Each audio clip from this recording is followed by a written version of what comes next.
O tema de estar dun colectivo o máis grato que te podes encontrar, non?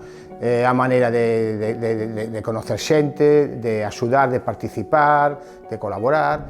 É unha maneira de, bueno, de facer que todo o mundo este unido en busca dun concepto, dunha idea, dun propósito. Os familiares son os que nos din como queren que funcione a asociación, non? As líneas estratégicas da asociación, eso é moi importante, porque se está traballando dende unha visión familiar para que as persoas con discapacidade pois salgan, estén na comunidade, non? Estábamos vindo que quedar e falar dos nosos problemas nos hacía ben, nos hacía sentir mellor.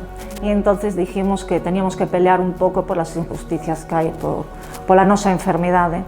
Estar en el colectivo a mí me dio un gran aprendizaje, me da mucha motivación y también me da un gran enriquecimiento porque veo que estoy haciendo algo útil por mí, para la gente que tiene mi enfermedad y para el colectivo y la sociedad en general. Formar parte de Redeiras me parece un proyecto tan ilusionante y tan bonito que me aporta muchísimo en la vida. Es cierto que cuesta a veces porque tienes otras obligaciones y otras responsabilidades durante el día, pero cuando acudes y aportas y formas parte de algo que ves que finalmente ayuda y que tiene un impacto positivo, pues te refuerza muchísimo y a mí personalmente me satisface mucho. E invitaría a todo el mundo a que intentaran ayudar en la medida de lo posible.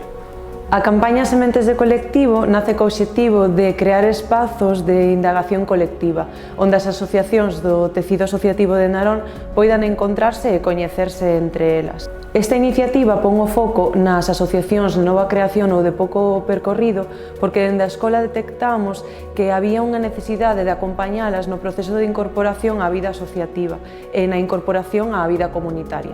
Para min o máis significativo deste encontro foi a vontade explícita que as persoas que guiaron toda esta tarde tiñan e puxeron en riba da mesa de que hoxe de verdade saíran con propostas claras que lle axudaran a invertir tempo e esforzo en actividades e propostas que realmente teñan un impacto no Concello de Narón e en todas as asociacións que estamos intentando aportar algo á sociedade. Yo creo que es lo más importante, ¿no? Darnos visibilidad entre nosotras, poder hacer sinergia incluso entre asociaciones y está muy bien que haya estas iniciativas para poner un punto de encuentro, digamos, ¿no? entre las asociaciones del entorno. Está muy bien.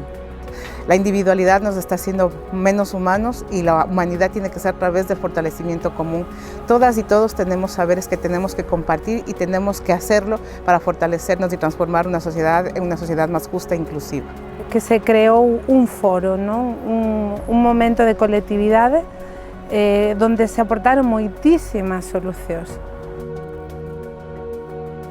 Sementes de Colectivo entende a participación como motor de desenvolvemento territorial e por eso desenvolve 3 accións, 2 feitas no outono de 2025 e unha que está por arrincar na primavera de 2026. A segunda é unha xornada formativa que dá resposta a esas necesidades que xurdiron no primeiro encontro e, sobre todo, centrámonos na xestión económica como un dos principais problemáticas que teñen as entidades á hora de incorporarse á vida asociativa. Sí, penso que é moi relevante para as asociacións de nova creación, para non meterse en problemas e para poder ir con seguridade e poder traballar con normalidade. É importante ter todo este coñecemento administrativo do que non nos podemos escapar, que iramos ou non. Nos ayuda un montón. Una que compartimos unos con los otros y la enseñanza que nos dan, ¿no? Sementes de Colectivo busca recoñecer o valor de organizarse colectivamente para transformar as realidades.